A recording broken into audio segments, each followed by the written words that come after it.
1వ అధ్యాయము 16వ వచనము.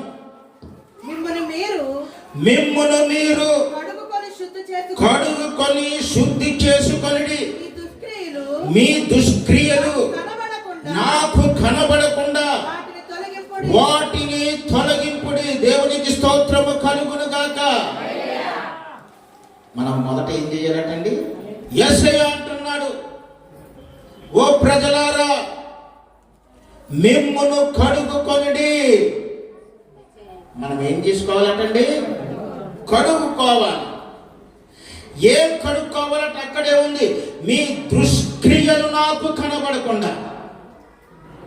మీ దుష్క్రియలు నాకు కనబడకుండా మిమ్మును మీరు వాటిని కడుగుకొని తొలగించుకోండి అంటున్నారు. మనుషులు చాలా మంది నేను ఏ తప్పు లేనివాడిని, పొరపాటు లేనివాడిని, నేను శుద్ధి చేసుకోవటమేముంది. మనలో కూడా ఇక్కడికి వచ్చిన వాళ్ళు చాలా మంది అంటుంటారు, అయ్యా మేము శుద్ధి చేసుకున్నాం, మార్నింగ్ వచ్చినప్పుడు సంతూర్ సోపుతో శుద్ధి చేసుకుని వచ్చాం, డవ్ షాంపుతో శుద్ధి చేసుకుని వచ్చాం. ఆ మురికి కనపడకుండా మేము ఆ మురికిని, శరీరానికి పట్టిన మురికిని అంతటినీ తొలగించుకుని వచ్చేసాం. మేము ఇంకేం శుద్ధి చేసుకోవాలి? మనుషులలో దుష్క్రియలు ఉన్నాయి, పాప క్రియలు ఉన్నాయి. ఆ పాప క్రియలు శుద్ధి చేసుకోమని దేవుడు వాక్యము ద్వారా మనకి హెచ్చరిస్తున్నాడు. మన పరలోక తండ్రి ఏమంటున్నాడంటే, మిమ్మల్ని మీరు కడుగుకోండి. మన పరలోక తండ్రి ఏమంటున్నాడండి? నా పిల్లలారా, మిమ్మల్ని మీరు కడుగుకోండి. సాధారణంగా మురికి, మలినము కడుక్కోవాలి. మనము మురికితోటి, మలినముతోటి ఉంటే మనలో నుండి ఏది బయటకు వస్తుందంటే దుర్గంధం బయటకు వస్తుంది. దుర్గంధం అంటే కంపు. ఒక్కొక్కరికి నోట్లో కంపు ఉంటుంది, వాళ్ళ మాటలు దరిద్రంగా ఉంటాయి. ఒక్కొక్కరికి హృదయంలో కంపు ఉంటుంది, వాళ్ళ హృదయం చండాలంగా ఉంటుంది. ఒక్కొక్కరికి స్వభావంలో కంపు ఉంటుంది, వాడి నైజము, స్వభావము కంపు. ఇప్పుడు శారీరకంగా మనము మన శరీరముతో, దుర్గంధముతో, మురికితో మనం ఉన్నప్పుడు మనం ఎవరి పక్కకన్నా వెళ్ళి కూర్చుంటే మన మురికిని చూసి వాడు ఏమనుకుంటాడంటే, అమ్మో వీడి దగ్గర కంపు వస్తుందిరా, దుర్గంధం ఉందిరా అని చెప్పి ఇంకొక చోటకి వెళ్ళిపోతాడు. అలాగే మన దేవుడు మనలో ఉన్న దుష్క్రియలు, మనలో ఉన్న పాపపు క్రియలు, మనలో ఉన్న అనేకమైన దైవ వ్యతిరేక కార్యాలను బట్టి ఆయన మనకి దూరం అయిపోతూ ఉన్నాడు. యెషయా గ్రంథంలో అదే చెప్తున్నాడు. కాబట్టి ప్రభువు హెచ్చరిస్తున్నాడు ఈ రోజు నన్ను, నా ప్రియ కుమారుడా, నా ప్రియ కుమార్తె, ఈ రోజు మిమ్మల్ని మీరు కడుగుకోవాలి. ఈ రోజు మీరు మిమ్మల్ని కడుగుకోవాలి. ధనవంతుడని లేదు, పేదవాడని లేదు, బలహీనుడు, బలమైన వాడు, ఎవడైనా సరే, జ్ఞాని, అజ్ఞాని, స్త్రీలు, పురుషులు, ప్రతి ఒక్కరూ, ప్రతి వారు కూడా కడుక్కోవాలి. ఎందుకంటే మనము మురికితో ఉన్నాము, మనము అపవిత్రతతో ఉన్నాము, మనము పాపంలో జీవిస్తున్నాము. కాబట్టి మనము కడుక్కోవాలి. ఏ భేదము లేదు, అందరూ కడుక్కోవాలి. అందుకే పౌలు అంటున్నాడు, రోమీయులకు రాసిన పత్రిక 3వ అధ్యాయము 23వ వచనములో, ఏ భేదము లేదు, అందరూ పాపం చేసేసామని అంటున్నాడు. తేడా లేదు. నేను కడుక్కోక్కర్లేదండి నువ్వు అన్నావనుకో, నువ్వు ఎక్కడే ఉండిపోతావు. ఇంకా మనకు ఒక ఆప్షన్ ఇచ్చాడు దేవుడు. మీరు మురికిగా ఉండి, మీరు చెడ్డగా ఉండి, మీరు దీనస్థితిలో ఎక్కడ మిగిలిపోవటం ఎందుకు? మీరు మిమ్మల్ని మీరు కడుగుకోవాలి. ఏమి కడుగుకోవాలంటే దేవునికి వ్యతిరేకమైనవి మనము కడుగుకుంటూ ఉండాలి. అపోస్తలుడైన పౌలు నిష్ఠాగరిష్ఠుడైన పరిసయ్య కోవకు చెందినవాడు, మత నిష్ఠ కలిగిన వాడు, మత ఆపేక్ష కలిగిన వాడు. అతనికి మత పిచ్చి ఎక్కువ. ఆ రోజుల్లో అతను ఉన్న మతము యోధా మతము. ఈ యోధా మతములో ఉన్న పౌలు అతను మతమును బట్టి గర్వించాడు. అతనుకున్న సంపన్నమైన స్థితిని బట్టి, ధనవంతమైన స్థితిని బట్టి గర్వించాడు. అతనికి రోమా ప్రభుత్వంలో ఉన్న ఆ మెంబర్షిప్ లేదా సిటిజన్షిప్ని బట్టి గర్వించాడు. అతనికి ఎన్నో ఉన్నాయి. అన్నిటికంటే మించి గమాలీలని గమాలీయని ఒక గొప్ప విద్యావేత్త ఉన్నాడు, వేదాంతవేత్త ఉన్నాడు ఆ రోజుల్లో. అతని దగ్గర ధర్మశాస్త్రాన్ని, తోరాని సంబంధించిన ప్రతిదాన్ని నేర్చుకున్నాడు. మరి అలాంటి వాడిలో గొప్ప గర్వం వచ్చింది. గర్వం వచ్చి ఏం చేస్తున్నాడంటే, యేసు ప్రభువుని నమ్ముకున్న వారు ఎక్కడైతే ఉన్నారో వారిని హింసించటం మొదలుపెట్టాడు. అలా మొదలుపెట్టి మతాధికారులను తాకీదు తీసుకొని దమస్కు వెళ్ళి వారిని కూడా బంధించి హింసించి తీసుకురావాలని చూస్తున్నాడు. ఆ సందర్భంలో దేవుడు దర్శనమిచ్చాడు. ఆ దర్శనము ద్వారా ఈ అపోస్తలుడైన సౌలు, అప్పుడు అపోస్తలుడు కాదు, ఈ సౌలు తన యొక్క దృష్టిని పోగొట్టుకున్నాడు. అననీయ అనే భక్తుడు యేసు నామమున ప్రార్థన చేయగా అజ్ఞానాంధకారములో కనులు పొరలు కప్పిన ఆ స్థితిలో ఉన్న పౌలు మరలా దృష్టి పొందాడు. అప్పుడు అననీయ సౌలుతో అంటున్నాడు, 2వ అపోస్తలుల కార్యాలు 22వ అధ్యాయము 16వ వచనము, కనుక నీవు తడువు చేయటెందుకు, లేచి ఆయన నామమును బట్టి ప్రార్థన చేసి బాప్తిస్మం పొంది నీ పాపములను ఓ సౌలా సౌలా, ఇప్పటి వరకు నువ్వు చేసింది చాలు. నువ్వు దుర్గంధంతో ఉన్నావు, మురుగుతో ఉన్నావు, పాపముతో ఉన్నావు. కడుక్కో, నీ అతిక్రమాలు కడుక్కో, నీ పాపాలు కడుక్కో, నిన్ను నువ్వు శుద్ధి చేసుకో. ఇప్పుడు ఈ సౌలు అనే ఈ పౌలు దేవుణ్ణి నమ్మి తన పాపములను కడుక్కొని బాప్తిసం పొంది అన్యులకు సువార్తకుడైపోయాడు. దేవునికి స్తోత్రము కలుగునుగా. కడుక్కోవాలి. మనం ఏం చేయాలండి? కడుక్కోవాలి. చాలా మంది వారి నిజ స్థితిని బయటికి కనపడకుండా కప్పెట్టుకుంటూ ఉంటుంటారు. చాలా మంది మనుషులు బయటకు ఒకలా కనపడతారు, లోపల ఒకలాగా యాక్టింగ్ చేస్తారు. లోపల ఆలోచనలు వేరే తిరుగుతాయి, బయట అద్భుతంగా అబ్బా ఎంత మంచివాడో ఎంత మంచిదో అన్నట్టు ఉంటారు.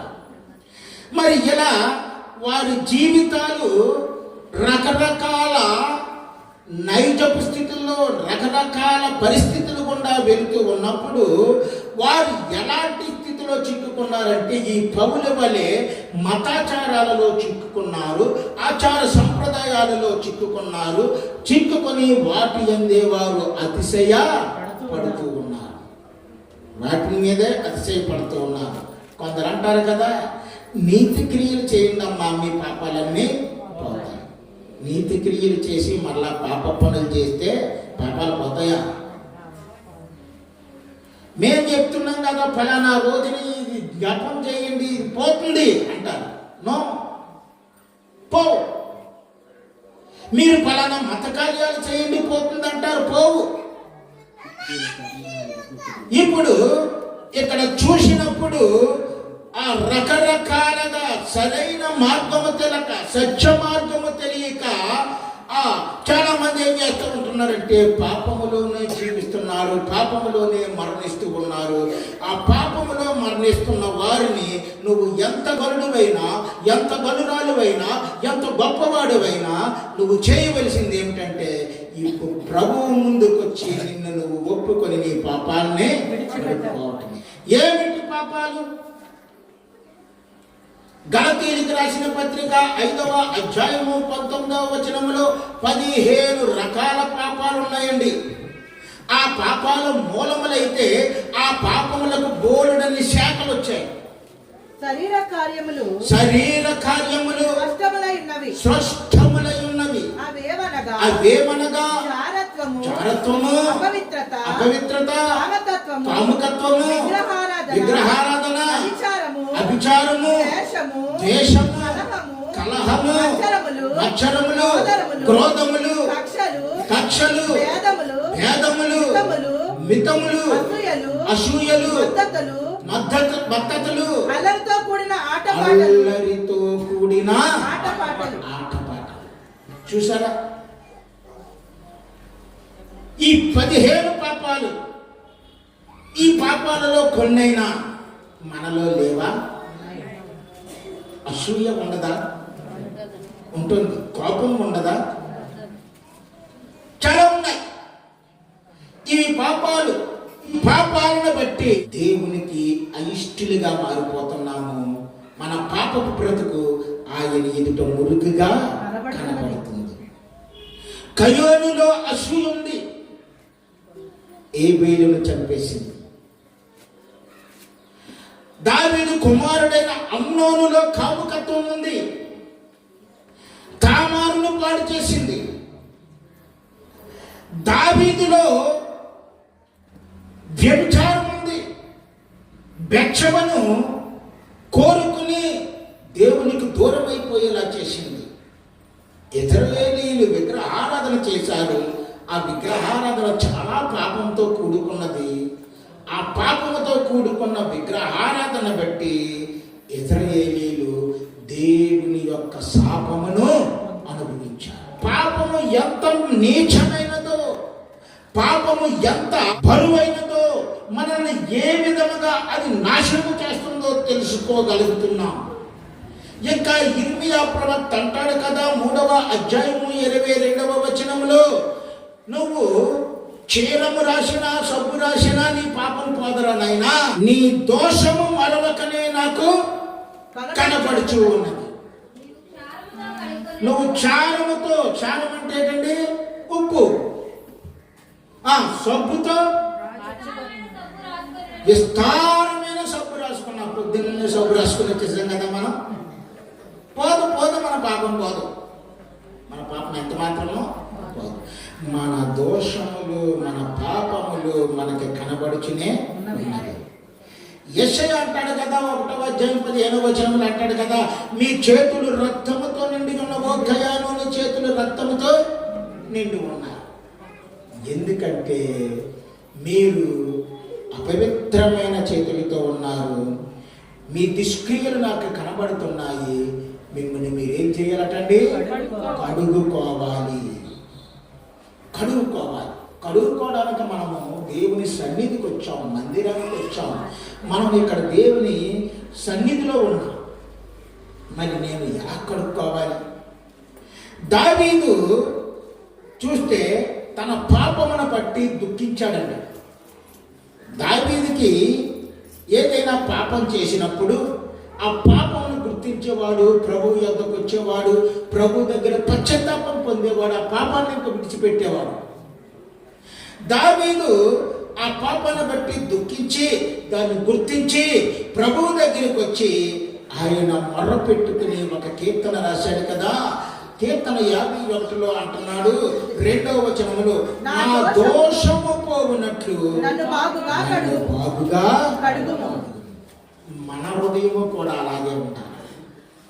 మన అతిక్రమాలు మనకు తెలుసు, మన పాపాలు మనకు తెలుసు.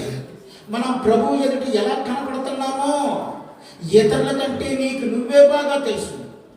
నువ్వు దేవుని ఎదుటికి వచ్చి, ప్రభువా నా దోషము పోవునట్లు నన్ను కడగవయ్యా, నా పాపము పోవునట్లు నన్ను పవిత్రపరచవయ్యా అని చెప్పి దావీదు వలె నువ్వు ఆ ప్రభువును అడిగావంటే ఆయన తప్పకుండా నీ దగ్గరికి వచ్చి ఆయన ఏం చేస్తాడంటే నిన్ను కడుగుతాడు. దావీదు దేవుని కుమారుడే, అంత మాత్రాన పాపాలు చేయకుండా ఉన్నాడా? మనము క్రైస్తవులుగా ఉన్నప్పుడు మనము తెలుసో తెలియకో మన చూపు ద్వారా, మనసు ద్వారా, ఆలోచన ద్వారా, పనుల ద్వారా ఎన్నో తప్పులు చేస్తూనే ఉంటుంటాం. మరి ఆ తప్పులు చేస్తూ ఉన్నప్పుడు ఆ తప్పులకి క్షమాపణ ఎక్కడ దొరుకుతుందంటే ప్రభు అయిన యేసుక్రీస్తు దగ్గరే నీకు దొరుకుతుంది. ఇది ప్రభువు దగ్గరికి వచ్చాను. ఇప్పుడు మనం ప్రభువు దగ్గరికి వెళ్ళకపోతే ప్రభువే మన దగ్గరికి వస్తున్నాడు. దేవునికి స్తోత్రం కలుగును గాక. ప్రభువే మన దగ్గరికి వస్తున్నాడు. అక్కడ ప్రభువు శిష్యులను శుద్ధి చేసే కార్యక్రమం చేస్తున్నాడు. శిష్యుల పాదాలను దేవుడు కడుగుతున్నాడు, యేసయ్య కడుగుతున్నాడు. శిష్యులు ఒక్కొక్క పాదాలు కడుగుతూ ఉన్నప్పుడు పేతురు దగ్గరికి వచ్చాడు. పేతురు దగ్గరికి వచ్చి ఆయన పాదాలు కడగబోతూ ఉండగా పేతురు, ప్రభువా నువ్వేంటి నా పాదాలు కడగటం ఏమిటి? నేను ఎప్పుడు నువ్వు నా పాదాలు ముట్టుకోవడానికి నేను ఒప్పుకోను. గౌరవం ఒక్కోసారి మనకే గౌరవంగానే అన్నాడు ఈ మాట. నా పాదాలు కడగడానికి నేను ఒప్పుకోను. నువ్వెప్పుడూ నా పాదాలు కడగకూడదు. చూడండి, అక్కడ యోహాను సువార్త 13వ అధ్యాయము 8వ వచనం. పేతురు నీ వెన్నడును నా పాదములు కడగరాదని ఆయనతో అనగా ప్రభువైన యేసుక్రీస్తు వారితో నేను. అందుకు యేసు నేను నిన్ను కడగని ఎడల నాతో నీకు పాలు లేదని. బాబు, నేను నిన్ను ఈరోజు ఈ పని, నీ పాదాలు కడిగే పని నేను చెయ్యకపోతే నాతో నీకు అంటే నాలో నువ్వు భాగము కాదు. మనము యేసులో భాగం అవ్వాలంటే, మనము యేసులో జీవించాలంటే, యేసే మనలోకి రావాలంటే మనం ప్రభువు దగ్గరికి వెళ్ళి, అయ్యా నీ పవిత్రమైన రక్తం మా కొరకే కదా, నీ పవిత్రమైన రక్తం మా కొరకే చిందించావు కదా, ఆ రక్తము ద్వారా మమ్మల్ని కడగయ్యా అన్నప్పుడు ఆయన తప్పక నిన్ను శుద్ధి చేస్తాడు, పవిత్ర పరుస్తాడు. దేవునికి స్తోత్రము కలుగును. పాలు లేవు అన్న విషయము ఈ పేతురికి అర్థమైనప్పుడు, ప్రభువా అలాగైతే నా కాళ్ళే కాదు, ఇగో నా చేతులు కూడా కడిగాయి. నా చేతులే కాదు, నా తల కూడా కడిగి. చూసావా మన పరిస్థితి కూడా. ఇది ఏమి చూపిస్తుంది అంటే కాళ్ళు మనిషి యొక్క నడవడికని చూపిస్తున్నాయి. నీ నడకలు శుద్ధి చేస్తున్నాడు దేవుడు. దేవునికి స్తోత్రం కలుగును. చేతులు నువ్వు చేస్తున్న క్రియలను చూపిస్తున్నాయి. నీ తల, నీ ఆలోచనలు ఎలాగున్నాయి? నీ ఆలోచనలు బాగున్నాయా? ప్రభువుకి ఇష్టముగా ఉన్నాయా? ఒకసారి యోచించుకోవాలి ప్రియమైన విశ్వాసి. ఈ పేతురు వలె నా కాళ్ళే కాదు, నా చేతులు, నా తల, నన్ను టోటల్గా ప్రభువా నీ రక్తముతో కడుగు తండ్రి అని చెప్పి ఆయనకి మనం ఏం చేయాలి? మనము సరెండర్ అయిపోవాలి. ఆయనకి ఏం చేయాలండి? సరెండర్ అయిపోవాలి. ఏ స్కేల్ అంటున్నాడు కదా, ఏ స్కేలుతో ఆ చెడిపోయిన ఇజ్రాయేలీని బట్టి ఏ స్కేల్ ప్రవక్త ఒక మాట చెప్తూ ఉన్నాడండి. అది 16వ అధ్యాయము 9వ వచనము.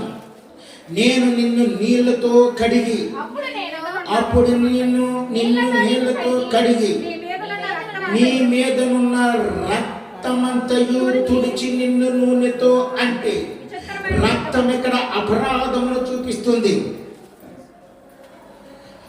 అపరాధము, నువ్వు అపరాధివై ఉన్నావు. రక్తము ప్రభువు రక్తం వేరు, ఇక్కడ చూపిస్తున్న రక్తం వేరు. నేను అపరాధం ఉంది నీ మీద, అపవిత్రత ఉంది నీ మీద. ఆ రక్తమంతా కడిగి నిన్ను నూనెతో అంటే నిన్ను పరిశుద్ధమైన స్థితిలోకి దేవుడు తీసుకొస్తున్నాడు. దేవునికి మహిమ కలుగును గాక. ఈనాడు మనము నీటి బాప్తిస్మం పొందామండి. ప్రభువు రక్తం మాదేనండి. అపరాధములు చేయమండి, ఆయన మాకు నూనెతో అభిషేకం చేశాడండి అని మనము భ్రమిస్తూ ఉంటే దేవుడు వద్దు వద్దు, అతిశయపడద్దు, భ్రమపరచుకోవద్దు, మీరు నా దగ్గరికి వచ్చి మిమ్మల్ని మీరు కడుగుకొనండి. ఎలా కడుక్కోవాలి? కడుక్కోమన్నా అసలు ఎలాగ కడుక్కోవాలి? ఎలాగ కడుక్కోవాలంటే యేసు రక్తము చేత కడగబడాలి. హల్లెలూయా. మొదటగా దేనితోటి కడగబడాలండి? యేసు రక్తము చేత మనము కడగబడాలి. యేసు రక్తం చేత కడగబడాలి. మొదటి యోహాను 1వ అధ్యాయము 7వ వచనములో ఒక చక్కని చదవమ్మా. అయితే ఆయన వెలుగులోనున్న ప్రకారము మనమును వెలుగులో నడిచిన ఎడల మనము అన్యోన్య సహవాసము గలవారమై ఉందుము. అప్పుడు ఆయన కుమారుడైన యేసు రక్తము ప్రతి పాపము నుండి మనలను పవిత్రులుగా చేయును. మనకొక వాగ్దానం ఉంది. మనము దేవునితో సహవాసము కలిగి ఉంటే, మనం లోకములో నుండి, చీకటిలో నుండి ఆయన వెలుగులోనికి రాబడ్డాం. అందుకే మనము సహవాసములో ఉన్నాం. ఈ సహవాసములో ఉన్న మనము అన్యోన్య సహవాసము గలవారమై ఉండి, ప్రభు యొక్క పరిశుద్ధతలో ఉండి ప్రభువును సేవిస్తూ ఉన్నప్పుడు ఆయన రక్తము ఏం చేస్తుందట? మనల్ని పవిత్రులుగా చేస్తుందట. ఈ లోకము ఎక్కడికి వెళ్ళు, ఏదన్నా చెరువులోకి వెళ్ళు, స్నానం చేయి, మరలా మురికవుతావు. ఎక్కడికి వెళ్ళి నువ్వు స్నానం చేయి, మరలా మురికవుతావు. నీ హృదయం మారదు, నీ మనసు మారదు, నీ జీవితం మారదు, నీదేది మారదు. అయితే ఈ లోకములో మన పాపాలు ఎక్కడా కడగబడవు, కానీ ప్రభువు శిలువ మీద కాచిన ఆ పరిశుద్ధ రక్తము మాత్రమే నీ పాపాలను కడిగేది, నిన్ను శుద్ధిగా చేసేది. దేవునికి స్తోత్రము కలుగునుగా. ఆ పరిశుద్ధ రక్తమే, యేసు కాచిన రక్తమే. కౌంట్ జింజన్ డార్క్ అనే ఒక యవ్వనస్తుడు ఉన్నాడు. ఈయన బాగా ధనవంతుడు. ధనం ఎక్కువైపోతే ఏమవుతుంది? ప్రపంచ యాత్రికుడి కింద మారుస్తుంది కదా. ప్రపంచమంతా తిరిగి రావాలి. ఆ దేశం ఎలాగుంది, ఈ దేశం ఎలాగుంది, అక్కడ నదులు ఎలాగున్నాయి, సముద్రాలు ఎలాగున్నాయి, పర్వతాలు ఎలాగున్నాయి, ఆ రకరకాల కల్చర్స్ ఎలాగున్నాయి అన్నీ తెలుసుకోవాలని, ఆ తెలుసుకున్న దాన్ని బట్టి తన హృదయాన్ని ఆయన తృప్తిపరుచుకుని, అబ్బా నేను ఎంత తృప్తిగా ఉన్నాను అని చెప్పి అనుకోవాలని ఒక గుర్రము తీసుకొని, ఆ రోజుల్లో గుర్రము తీసుకుని గుర్రం మీద యాత్రకు బయలుదేరాడు. చూస్తున్నాడు, దేశాలు చూస్తున్నాడు, అనేకమైన ప్రదేశాలు చూస్తున్నాడు, అందమైన ప్రదేశాలు చూస్తున్నాడు. ఎక్కడ చూసినా ఏమి చూసినా అతను చూస్తున్నాడు, కానీ అతని హృదయంలో తృప్తి అనేదే కలగడం లేదు, సమాధానం రావటం లేదు. అలా చూసుకుంటూ వెళ్తున్నాడు. ఒక చోటకు వెళ్ళేటప్పుడు ఒక ప్రతిమ బొమ్మ కనపడింది. అది ఎవరిదంటే శిలువ వేయబడిన యేసుక్రీస్తు. దాన్ని చూశాడు. ఎవరైనా ఈ శిలువ మీద ఎంత దీనముగా వేలాడుతూ ఉన్నాడు. తల మీద ముళ్ళ కిరీటం ఉంది, చేతులకు కాలుకు మేకలున్నాయి, పక్కలో ఒక కోటు ఉంది అని ఆలోచిస్తూ అతను ముఖములో, ఆయన కళ్ళలో ఎంత దయ, ఎంత ప్రేమ, ఎంత కరుణ ఉన్నాయి, ఎవరైనా అని ఆలోచిస్తూ అలాగ కిందకి చూస్తున్నాడు. ఏదన్నా బొమ్మలు చెక్కినప్పుడు కింద పీఠం ఉంటుంది కదా, దాని మీద ఏమని రాయబడి ఉందంటే, నీ కొరకు నా ప్రాణం ఇచ్చి తిని, నా రక్తములో నేను నిన్ను కడిగి తిని అని ఉంది. ఆ మాట పరిశుద్ధాత్మతో కలిసి అతని హృదయంలోకి వెళ్ళింది. అతని హృదయంలోకి వెళ్ళి, ఈ మహానుభావుడు నా కోసం ప్రాణం ఇచ్చాడు, ఈ మహానుభావుడు నా కోసం రక్తము కాచాడు, ఈ రక్తము కాచిన మహానుభావుడు కొరకు నేను తెలుసుకోవాలని ఒక పాస్టర్ గారి దగ్గరికి వెళ్ళి తెలుసుకొని ఆయన యొక్క ప్రేమను అనుభవించి తన ఆస్తిపాస్తులన్నీ వదిలిపెట్టి దేవుని సేవకుడయ్యి అనేక మంది నశించిపోయి ఆత్మల్ని రక్షించారు. దేవునికి స్తోత్రం. ఇదండి క్రీస్తు రక్తముకున్న పవర్, యేసు రక్తముకున్న శక్తిదే. ఆ శక్తి మనకు కావాలంటే ఈ రోజు నువ్వు రావాలి, దేవుని సన్నిధికి రావాలి. వచ్చి, ప్రభువా నీ రక్తము ద్వారా నన్ను కడుగు. అయ్యా, నేను బాప్తిసం తీసినప్పుడు కడిగేసుకున్నాను, ఆయన యేసు నన్ను కడిగేశాడంటే, బాప్తిసం తీసుకుని ఇప్పుడు వరకు నేను ఒక్క తప్పు చేయలేదండి, ప్రభు మెచ్చేలా ఉన్నానండి అనేవారు చేతులు ఎత్తండి. ఆయన రక్తం మీకు అక్కర్లేదు, ఆయన రక్తం మీకు అక్కర్లేదు. రోడ్డు మీద మనం వెళ్తూ వెళ్తామండి, స్నానం చేసి బయలుదేరుతాం, శుభ్రంగా బయలుదేరుతాం. వెళ్ళి తిరిగి వచ్చేటప్పటికి ఆ రోడ్డు మీద ఉన్న ధూళి, ఆ రోడ్డు మీద ఉన్న దుమ్ము మనకు తెలియకుండానే పడుతుందా లేదా? మరలా ఇంటికి వచ్చి తెల్లని కర్చీఫ్తో నీ ముఖం ఎలా చూసుకో, ఎలా కనపడుతుంది? నల్లగా ధూళి దుమ్ము మురుకు ఉంటుంది. అలాగే అనుదినము మన జీవితంలో మనము తెలుసో తెలియకో మన జ్ఞానేంద్రియాలతోటి అనేకమైన పాపాలు మన చుట్టూ ఉన్నవి మన మీద పడుతూ ఉంటాయి.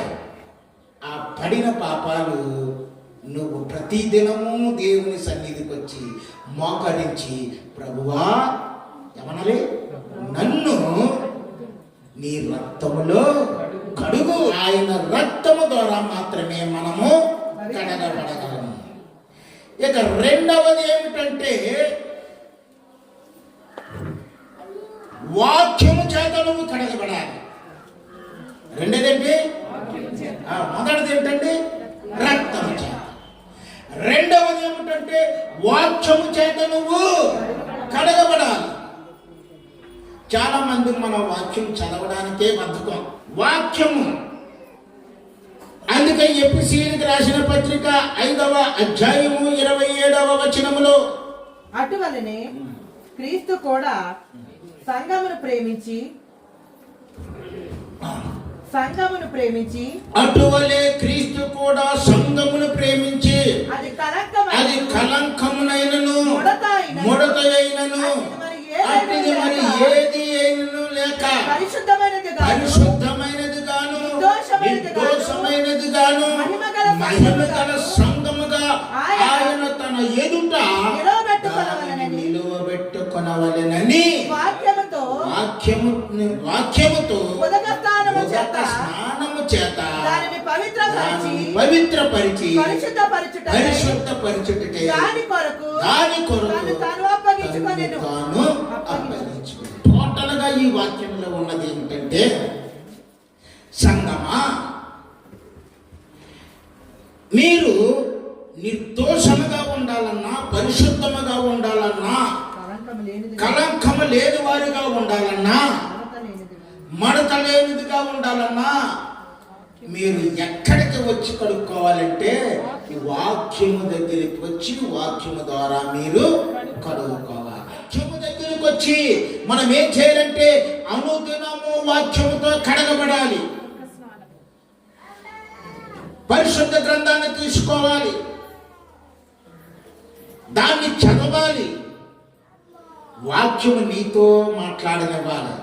నేను చదివేశాను, టిక్కి పెట్టేశాను, డేట్ వేసేసుకున్నాను కాదు. వాక్యము నీతో మాట్లాడాలి. నిజముగా మనం బ్రతికించే ఆ సజీవమైన వాక్యమును మనము పట్టుకున్నాం. అందుకే కీర్తనాకారుడు అంటాడు, నీ వాక్యము నా పాదములకు. నువ్వు చీకట్లో అంటపో, అది నిన్ను సరైన త్రోవకు ఎప్పుడు వాక్యము నీలో ఉన్నప్పుడు. నీ వాక్యము నన్ను బ్రతికించింది. కీర్తన 19లో ఉంటుంది, 119లో ఉంటుంది. నువ్వు చావు బ్రతుకుల మధ్య ఉన్నప్పుడు ప్రభువా నన్ను బ్రతికించన్నావు. వాక్యానికి అంత శక్తి ఉందా? వాక్యమే దేవుడు కదా. ఆ వాక్యం కృపా సత్య సంపూర్ణుడిగా ఎవరినైనా యేసయ్య నీతోనే ఉంటాడు వాక్యం నువ్వు చదివితే. కాబట్టి ఆ వాక్యం నువ్వు చదవాలి. లండన్లో స్పర్జన్ అనే భక్తుడు, ఈయన గొప్ప సువార్థికుడు, అనేకమైన ఆత్మలను మార్చిన వాడు. ఈయన ఒక హాల్లో, పెద్ద మీటింగ్ హాల్లో ప్రసంగించవలసి ఉంది. ఆ రోజుల్లో ఇలాంటి మైక్ సిస్టమ్ లేదు, మనం మైక్లో చెప్పడానికి లేదు. పెద్ద హాలు, విశ్వాసులు వస్తారు, అన్యులు వస్తారు, వారికి వాక్యం చెప్పాలి. వాక్యం చెప్పాలంటే అక్కడ హాల్ను బుక్ చేసుకున్నారు. ఆ వేదిక మీదకి వెళ్ళి ఒక స్నేహితుడిని తీసుకొని, ఫ్రెండ్ ఇదిగో నేను ఇక్కడ నుండి మాట్లాడుతున్నాను, నేను ఏ డైరెక్షన్లో మాట్లాడితే స్వరము బాగా ఇంప్రూవ్ అవుతుందో. ఒక్కోసారి చూడండి, మనం ఇల్లు కట్టుకుంటాం చూసారా, ఒక గదిలో మనం మాట్లాడుతుంటే రీసౌండ్ వస్తుంది. అంటే అక్కడ సౌండ్ ఏమవుతుంది, డెవలప్ అవుతుంది.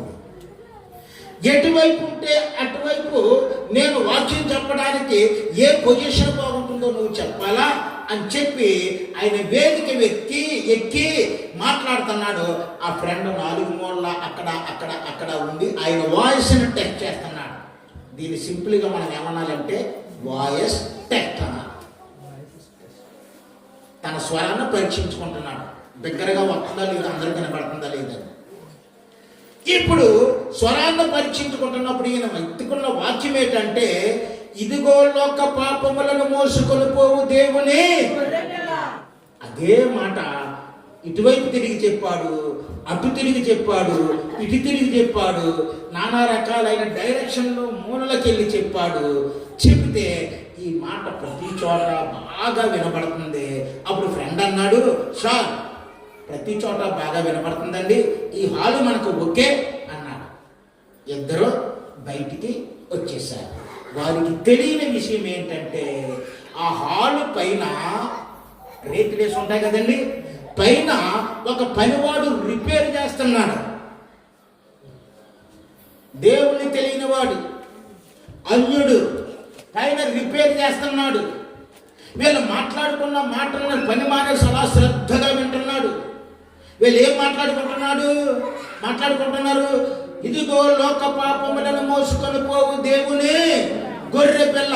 అది వింటున్నాడు, పదే పదే వింటున్నాడు. ఈ పాస్టర్ గారు అలాగే ఆ ఫ్రెండ్ వెళ్ళిపోయి కిందకి దిగేటప్పటికి దేవుని ఆత్మ ఆ మాట మీద ఈ పనివాడు హృదయాన్ని నిలిపింది.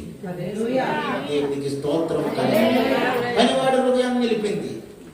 దేవుని గొర్రె పిల్లేటి, నా పాపాలను మోయటమేటి, లోకం పాపాలను మోయటమేటి, వారిని తెలుసుకున్నాడు. తెలుసుకుని ఆయన దగ్గరికి వెళ్ళి, అయ్యా మీరు చెప్పిన మాట నేను విన్నాను, ఇదిగో లోక పాపములు మోసుకొని పో దేవుని గొర్రె పిల్ల అన్నారు, నాకు చెప్పరా విషయం. చెప్తే ఆయన స్పర్జన్ గారు యేసు ప్రభు శిలువ మరణ పునరుద్ధానాల కోసం చెప్పి, ఆయన వాక్యము ద్వారా, ఆయన రక్తము ద్వారా నువ్వు కడిగితే నీకు రక్షణ వస్తుందని అబ్బాయి అని చెప్పారు. ఎప్పుడైతే మాట విన్నాడో తన యొక్క పాప జీవితాన్ని వదిలిపెట్టేసి బాప్తిసం తీసుకొని ఆ గ్రామంలో సేవకుడైపోయాడు. దేవునికి స్తోత్రము కలుగును. ఇప్పుడు ఏమి మార్చింది మనిషిని? వాక్యము ద్వారా కుర్రాడు కడగబడ్డాడు. వాక్యము నిన్ను కడుగుతుంది. అందుకే ప్రతిరోజు నువ్వు పెరగక నువ్వేం చేయాలంటే వాక్యము చదవాలి, వాక్యమును మాట్లాడనివ్వాలి, వాక్యం నీ హృదయంలోనికి రానివ్వాలి. కరువుగా నువ్వు కన్నీరుతో కడగబడాలి, కన్నీరు కుమ్మరించి కడగబడాలి. మరి మనము మన జీవితంలో ఎన్నో బాధలు ఉంటాయి, చాలా రకాలైన బాధలు, తట్టుకోలేని బాధలు. మనము నిలబడలేని బాధలు కూడా ఉంటాయి. అటువంటప్పుడు మన హృదయము మూలుగుతుంది, దుఃఖిస్తుంది, కన్నులు కన్నీరు కారుస్తాయి. ఇక్కడ కీర్తనాకారుడికి అదే సందర్భం వచ్చింది. దావీదు గారు 56వ కీర్తన 8వ వచనములో ఒక మాట అంటున్నాడు కదా, నా సంచారములు నువ్వు లెక్కించి ఉన్నావు, నా కన్నీళ్లు నీ గుడ్డులో నుంచబడి ఉన్నవి, అవి నీ కవిలలో కనబడును కదా. చూడండి సంచారములట.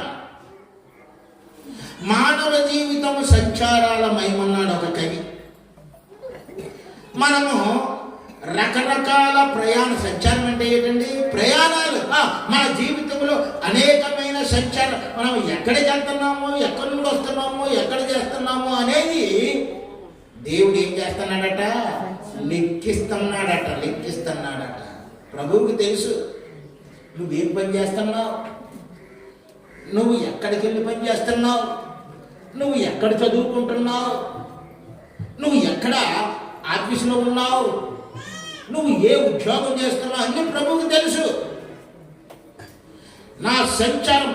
ఇప్పుడు ఈ దావీదు యొక్క సంచారాలు ఏంటంటే, రాజ్యాన్ని పోగొట్టుకున్నాడు, అన్ని భోగాన్ని పోగొట్టుకున్నాడు, శత్రువు చేత చదవబడుతున్నాడు, అన్నీ పోయాయి. అన్నీ పోయిన తర్వాత ఆ గుహల్లోని, ఆ చెట్ల చోటున, ఆ తుప్పల్లోని బిక్కుమంటూ చూస్తూ ఉన్నాడు. అతని సంచారాలు దుఃఖంతో అంటున్నాడు, అయ్యా నేను బాధపడుతూ తిరుగుతున్నా, ఆ సందర్భాలను చూసావు కదా, నేను దుఃఖపడుతూ తిరుగుతున్నా, ఆ సందర్భాలను గమనించావు కదా. ప్రియమైన సహోదరి, నీవు ఏ బాధతో ఎక్కడ తిరిగావో, ఏ బాధతో ఏ వేదనతో ఏ సందర్భంలో ఎక్కడ ఎవరు కాలు పెట్టుకుని బ్రతిమలాడావో ఇవన్నీ కూడా దేవుడు చూస్తూనే నీకు మేలు చేయడానికి. నీవు నా కన్నీళ్ళను నువ్వు నీ గుడ్డులో పెట్టుకుని ఉన్నావు. మనం కాచిన కన్నీరు, నువ్వు ప్రార్థనలో కన్నీరు కారుస్తావు కదా, ఆ కన్నీరు కింద పడుతుందని నువ్వు అనుకుంటున్నావు. కింద పడటం లేదా కన్నీరు? ఎక్కడికి వెళ్తుంది? దేవుని గుడ్డులో, అంటే దేవుని సన్నిధికి నీ కన్నీరు వెళ్ళిపోతుంది. దేవుని సన్నిధికి వెళ్ళిపోతుంది. నువ్వు దేవుని కోసమైతే కన్నీరు కాచావో, ఆ కన్నీరు నిమిత్తము దేవుని సన్నిధికి నీ కన్నీరు వెళ్ళిపోతుంది. కాబట్టి ఆ కన్నీరు ఎంతో విలువైనది. అలాగే మనకు అక్కడ పుస్తకం ఒకటి కనపడుతుంది. కవిలు అంటే మన జీవితానికి ఏమేమి ఇవ్వాలో ఆయన రాసేస్తాడట. మేలులు, ఉపకారాలు, అంటే నీ కన్నీటికి సంబంధించి నీకు ఇవ్వవలసిన బహుమానాలు ఆయన ఇవ్వడానికి సిద్ధముగా ఉన్న కన్నీటి ప్రతి చుక్క వెనక ఒక ప్రార్థన ఉంటుంది, ఒక బాధ ఉంటుంది, ఒక నమ్మకం ఉంటుంది. ఇవన్నీ కూడా ఆయన జ్ఞాపకం చేసుకుంటూ ఉన్నారు. దేవుడు ఒకరోజు దేవదూతను పిలిచాడు. దేవదూతను పిలిచి భూలోకానికి వెళ్ళి నాకు ఇష్టమైన వాటిని నువ్వు తీసుకునిరా అన్నాడు. ఇప్పుడు దేవదూత భూలోకానికి వచ్చింది. భూలోకం అంతా సంచారం చేసింది. దేవుడికి ఇష్టమైనది ఏముంటుందబ్బా? శ్రేష్టమైన బంగారాన్ని తీసుకొని దేవుడి ముందు పెట్టి, ప్రభువా ఇదిగో నీకు ఇష్టమైంది అందట దేవదూత. ఇది నాకు విలువైనది కాదు, నాకు ఇది విలువైనది కాదు, తీసే అన్నాడు. దేవుడికి ఇది నచ్చలేదు. మరలా భూలోకం వెళ్ళి ఆయనకు నచ్చింది తేవాలని చెప్పి మరలా తిరిగి తగ మెరిచే వజ్రాలంటే ఇష్టపడతాడేమో అని చెప్పి వజ్రాలు తీసుకెళ్ళిందట. వజ్రాలు తీస్తే వాటి మీద నాకు మక్కువ లేదు. ఆ తర్వాత అయ్యో దేవుడికి వజ్రాలు కూడా ఇష్టం లేదంటే ఆయన భూమి మీద రకరకాల రంగురంగుల అందమైన పుష్పాలు, మధురమైన పండ్లు సృష్టించాడు కదా, అవి ఆయనకి ఇష్టమేమో అని చెప్పి ఒక సజ్జలో పూలు పళ్ళు తీసుకుని వెళ్ళి, అయ్యా ఇగో మీకు ఇష్టమైనవి తెచ్చానంటే వీటి యందు కూడా నాకు ఇష్టం లేదు, అవి నా ఆకలిని తీర్చవు, నా ఆకలి వేరే ఉంది అని చెప్పాడు. ఏమిటి దేవుడికి ఏమిటి నేను ఆయన్ని తృప్తిపరచాలి?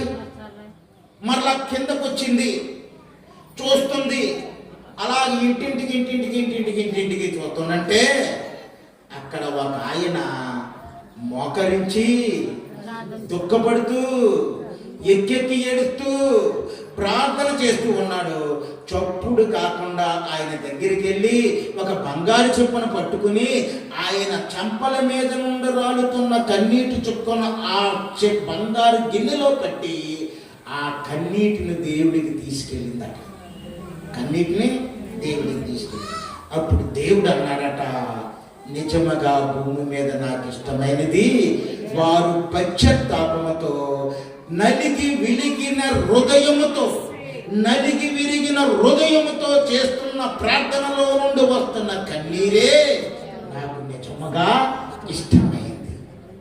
ప్రియమైన విశ్వాసి, నీ ప్రార్థన పెదవులతో కాదు, నీ ప్రార్థన హృదయాంతరంగంలో నుండి రావాలి. నీ ప్రార్థన నిన్ను కదిలించాలి, దేవుణ్ణి మెప్పించాలి. అంటే నీ ప్రార్థనలో నువ్వు కాచే కన్నీరు ఎంత విలువైనదో చూడు. కాబట్టి కన్నీటితో నువ్వు కడగబడాలి. ఈరోజు మనం నేర్చుకున్నది ఏమిటండి? యెషయా గ్రంథం.